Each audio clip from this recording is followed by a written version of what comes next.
Assalamualaikum warahmatullahi wabarakatuh. Kami dari kelompok 7 ingin mempresentasikan hasil diskusi dari kelompok kami dengan judul Fikih Sholat 2 untuk pemenuhan tugas mata kuliah Agama Islam 3. Sebelumnya, perkenalkan anggota dari kelompok kami. Yang pertama, saya sendiri, Dinar Eka. Yang kedua, Shirley Enggaulina. Dan yang ketiga, Fadilah Ihza. Baik, langsung saja ke pembahasan yang pertama. Pelafalan niat. Dalam terminologi fikih atau mazhab Syafi'i, niat adalah menyengaja melaksanakan suatu hal dengan disertai menjalankan sebuah kegiatan. Dengan demikian, niat itu ada di dalam hati. Sedangkan hukum melafalkannya melalui lisan adalah sunnah, karena mampu menolong hati supaya lebih ringan dan mudah terhubung dengan lahiriah. Selanjutnya, pengertian qadha, jamak, dan qasr sholat. Qadha artinya mengerjakan sholat di luar waktu yang sebenarnya untuk mengganti sholat fardu yang terlewat. Sedangkan jamak mengumpulkan dua sholat dalam satu waktu, yakni sholat zuhur dengan sholat asyar dan sholat maghrib dengan sholat isya. Sedangkan qasr sholat adalah melakukan sholat wajib dengan mengurangi atau meringkas jumlah rakaat yang bersangkutan. Selanjutnya, hukum qasr. 1. Jawaz atau boleh. Boleh melakukan sholat qasr jika menempuh perjalanan 84 mil atau 2 marhalah atau 8 km lebih 640 meter. Tetapi belum mencapai 3 marhalah atau 120 km lebih 960 meter. 2. Lebih baik atau afdal jika melakukan perjalanan dengan jarak tempuh mencapai 3 marhalah atau lebih. Yang terakhir wajib apabila waktu sholat tidak cukup untuk digunakan kecuali dengan cara meringkas, maka wajib qasr. Selanjutnya, syarat-syarat qasr sholat. 1. Berpergian tidak untuk bertujuan maksiat. 2. Jarak yang akan ditempuh minimal 2 marhalah. 3. Sholat yang akan diqasr. 4. Niat sholat qasr diharuskan terjaga selama sholat berlangsung dan tidak ada keraguan. 5. Tidak dilakukan dengan cara mengikuti atau bermakmum.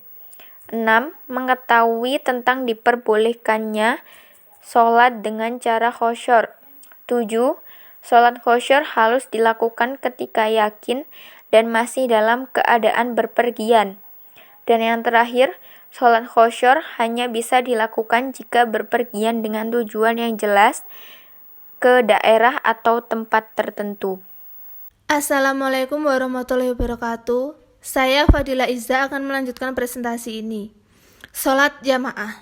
Sholat berjamaah adalah sholat yang dilakukan oleh imam dengan makmum dengan aturan pelaksanaan tertentu. Sholat secara berjamaah merupakan suatu ciri khas Islam yang begitu menonjol. Nyatanya, ciri khas ibadah yang dilakukan secara komunal ini tidak langsung ada begitu Islam turun.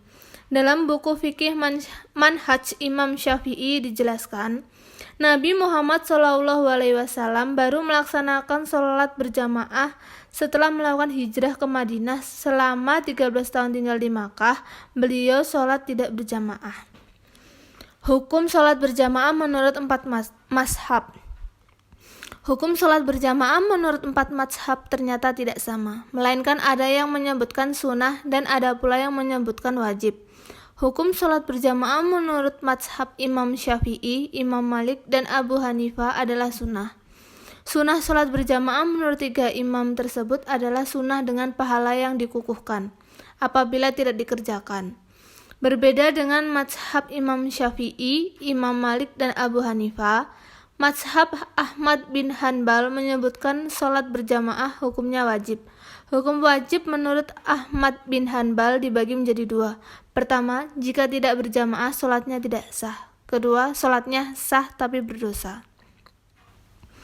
Keutamaan sholat berjamaah. Yang pertama, amalan yang dapat menghindarkan siksa api neraka sekaligus dapat menyelamatkan diri dari sifat munafik.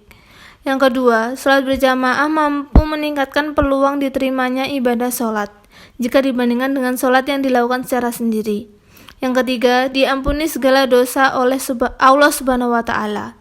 Yang keempat, diberikan pahala yang berlipat ganda, yaitu orang yang mengerjakan sholat berjamaah mendapatkan pahala sebanyak 27 kali lipat pahala.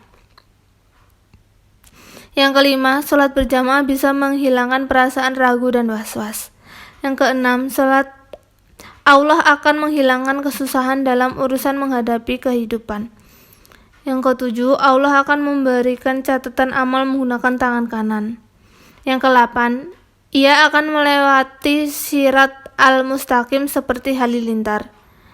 Yang ke-9, ia akan masuk surga tanpa dihisab terlebih dahulu. Selanjutnya akan dijelaskan oleh teman saya. Niat sholat berjamaah. Sholat fardu. Yang pertama sholat subuh. Usolli fardal subahi rok'ataini mustaqbilal qiblati ma'muman lillahi ta'ala. Sholat duhur. Usolli fardal duhri arba'a rok'atim mustaqbilal qiblati ada'am ma'muman lillahi ta'ala.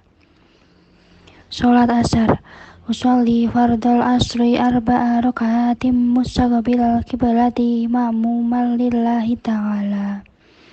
Sholat maghrib. Usolli fardal maghribi salasa rok'atim mustaqbilal qiblati ma'muman lillahi ta'ala. Sholat isya.